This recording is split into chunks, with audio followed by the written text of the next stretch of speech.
മത്തായി 4-ാം അധ്യായം. മരുഭൂമിയിലെ പരീക്ഷ. അനന്തരം പിശാചിനാൽ പരീക്ഷിക്കപ്പെടുന്നതിന് യേശുവിനെ ആത്മാവ് മരുഭൂമിയിലേക്ക് നയിച്ചു. യേശു 40 ദിനരാത്രങ്ങൾ ഉപവസിച്ചു. അപ്പോൾ അവന് വിശന്നു. പ്രലോഭകൻ അവനെ സമീപിച്ചു പറഞ്ഞു, നീ ദൈവപുത്രനാണെങ്കിൽ ഈ കല്ലുകൾ അപ്പമാകാൻ പറയുക. അവൻ പ്രതിവചിച്ചു, മനുഷ്യൻ അപ്പം കൊണ്ട് മാത്രമല്ല, ദൈവത്തിൻ്റെ നാവിൽ നിന്ന് പുറപ്പെടുന്ന ഓരോ വാക്കുകൊണ്ടുമാണ് ജീവിക്കുന്നത് എന്ന് എഴുതപ്പെട്ടിരിക്കുന്നു. അനന്തരം പിശാച് അവനെ വിശുദ്ധ നഗരത്തിലേക്ക് കൂട്ടിക്കൊണ്ടുപോയി ദേവാലയത്തിൻ്റെ അഗ്രത്തിൽ കയറ്റി നിർത്തിയിട്ട് പറഞ്ഞു, നീ ദൈവപുത്രനാണെങ്കിൽ താഴേക്ക് ചാടുക. നിന്നെക്കുറിച്ച് അവൻ തൻ്റെ ദൂതന്മാർക്ക് കൽപ്പന നൽകും. നിന്റെ പാദം കല്ലിൽ തട്ടാതിരിക്കാൻ അവർ നിന്നെ കൈകളിൽ താങ്ങിക്കൊള്ളും എന്ന് എഴുതപ്പെട്ടിരിക്കുന്നു. യേശു പറഞ്ഞു, നിന്റെ ദൈവമായ കർത്താവിനെ പരീക്ഷിക്കരുത് എന്നുകൂടി എഴുതപ്പെട്ടിരിക്കുന്നു. വീണ്ടും പിശാച് വളരെ ഉയർന്ന ഒരു മലയിലേക്ക് അവനെ കൂട്ടിക്കൊണ്ടുപോയി. ലോകത്തിലെ എല്ലാ രാജ്യങ്ങളും അവയുടെ മഹത്വവും അവനെ കാണിച്ചുകൊണ്ട് അവനോട് പറഞ്ഞു, നീ സാഷ്ടാംഗം പ്രണമിച്ച് എന്നെ ആരാധിച്ചാൽ ഇവയെല്ലാം നിനക്ക് ഞാൻ നൽകും. യേശു കൽപ്പിച്ചു, സാത്താനെ ദൂരെ പോവുക. എന്തെന്നാൽ നിന്റെ ദൈവമായ കർത്താവിനെ ആരാധിക്കണം, അവിടുത്തെ മാത്രമേ പൂജിക്കാവൂ എന്ന് എഴുതപ്പെട്ടിരിക്കുന്നു. അപ്പോൾ പിശാച് അവനെ വിട്ടുപോയി.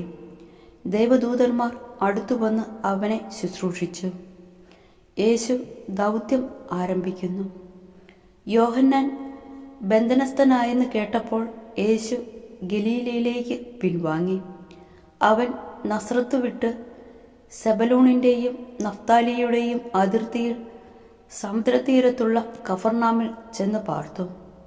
ഇത് യേശയ്യാ പ്രവാചകൻ വഴി അരുളി ചെയ്യപ്പെട്ടത് നിവൃത്തിയാകാൻ വേണ്ടിയാണ്.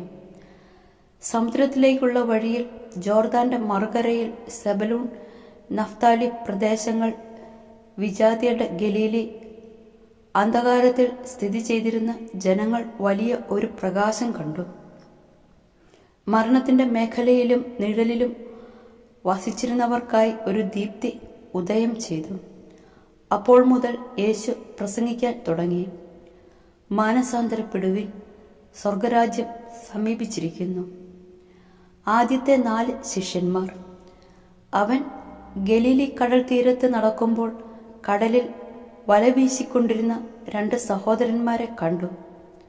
പത്രോസ് എന്ന് വിളിക്കപ്പെടുന്ന ശിമയോനെയും സഹോദരൻ അന്ത്രയോസിനെയും.